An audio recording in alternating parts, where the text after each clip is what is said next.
بسم اللہ الرحمن الرحیم۔ السلام علیکم ناظرین، 998 میں اپنے والد سبکتگین کی وفات کے بعد تخت نشین ہونے والے محمود غزنوی، جس نے غزنوی سلطنت پر 32 سال حکومت کی، آپ کا شمار اسلامی دنیا کے عظیم ترین سپہ سالاروں میں ہوتا ہے۔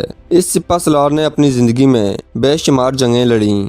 ناظرین، محمود غزنوی کی فوج میں عرب، غوری، سلجوق، افغان اور مغل سپاہیوں کے علاوہ ہندو سپاہی بھی شامل تھے۔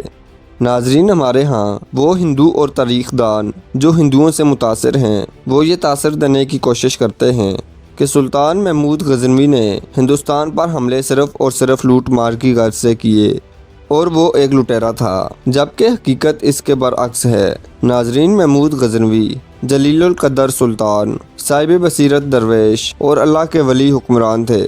ناظرین، آج کی اس ویڈیو میں ہم دیکھیں گے کہ محمود غزنوی نے ہندوستان پر حملے کیوں کیے اور غزنی سے سومنات تک تقریباً 2600 کلومیٹر کا فاصلہ طے کرنے کے بعد سومنات کا مندر، جس کی حفاظت مہاراجے اور رجواڑے کر رہے تھے، ان کو کیسے شکست دی۔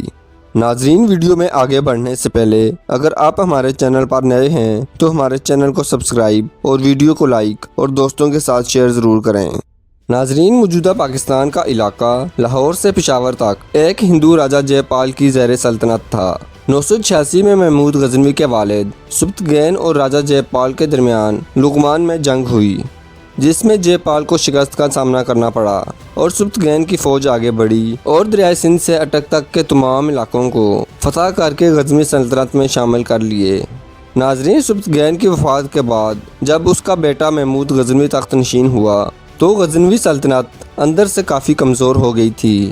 جب اس بات کا علم راجہ جے پال کو ہوا تو اس نے ارد گرد کے راجاؤں سے مدد مانگی اور غزنوی سلطنت پر حملہ کرنے کے لیے ایک بہت بڑا لشکر تیار کر لیا۔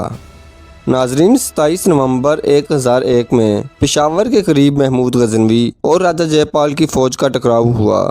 دونوں افواج میں شدید لڑائی ہوئی، لیکن راجہ جے پال کو شکست ہوئی اور پورے خاندان سمیت گرفتار ہو گیا۔ ناظرین، کہا جاتا ہے کہ ایک بھاری توان کے عوض جے پال کو رہا کیا گیا، لیکن جیسے ہی راجہ جے پال لاہور پہنچا تو اس نے اپنے بیٹے انند پال کو تخت نشین کر دیا اور خود ایک بہت بڑی چتا جلا کر جل مرا۔ ناظرین، سلطان محمود غزنوی نے دوسرا حملہ 1004 میں بھنڈا یا بہرا پل کیا، جس کا راجہ بجی راؤ تھا۔ ناظرین، سلطان محمود غزنوی ملتان پر حملے کے لیے 1006 میں آئے، جس کا حاکم ابو الفاتح تھے، لیکن ناظرین دریائے سندھ کے کنارے جے پال کے بیٹے انند پال نے محمود غزنوی اور اس کی فوج کا راستہ روکا۔ دونوں افواج میں شدید لڑائی ہوئی، لیکن ناظرین انند پال کو شکست کا سامنا کرنا پڑا اور انند پال میدان جنگ سے بھاگ گیا۔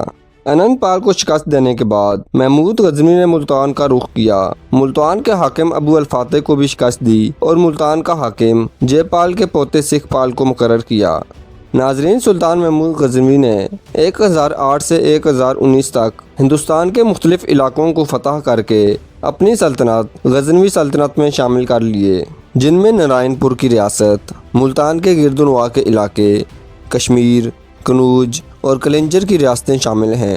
ناظرین، سلطان محمود غزنوی 1020 سے 1025 کے درمیانی عرصے میں سلطنت غزنوی کے شمالی اور مغربی علاقوں کی مہم پر تھا کہ اس دوران سلطان کو اس کے جاسوسوں نے یہ خبر دی کہ ہندوستان کے وہ تمام راجے اور مہاراجے جنہیں محمود غزنوی نے شکست دی تھی، وہ تمام محمود غزنوی سے بدلہ لینے کے لیے سومنات مندر میں جمع ہو رہے ہیں۔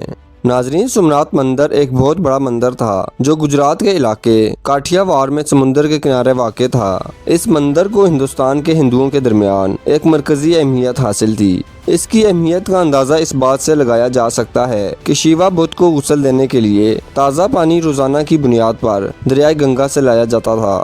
ناظرین، سلطان محمود غزنوی سومنات پر حملے کے لیے اکتوبر 1025 کو غزنی سے نکلا۔ سلطان کی فوج میں تقریباً 30,000 سپاہی تھے۔ غزنی سے سومنات مندر کا فاصلہ تقریباً 2600 کلومیٹر ہے، جو کہ سلطان اور اس کی فوج نے 3 مہینوں میں طے کیا اور جنوری 1026 کو سومنات مندر کے سامنے پڑاؤ ڈالا۔ ناظرین، دوسری طرف مہاراجے اور رجواڑے مندر کے اندر اپنی اپنی افواج کے ساتھ مندر کی حفاظت کے لیے موجود تھے۔ جنگ کا آغاز ہوا تو ہندوؤں کی بڑی تعداد شیوا بدھ کے سامنے جمع ہو گئی اور پوجا کرنے لگی۔ انہیں پورا یقین تھا کہ شیوا بت انہیں سلطان سے بچا لے گا، لیکن ناظرین خدا کو کچھ اور ہی منظور تھا۔ سلطان محمود نے اپنے لشکر کے سامنے خدا کو سجدہ کیا اور ایک زوردار نعرہ لگانے کے بعد مندر پر حملہ کر دیا اور دیکھتے ہی دیکھتے سومناتھ مندر کو فتح کر لیا۔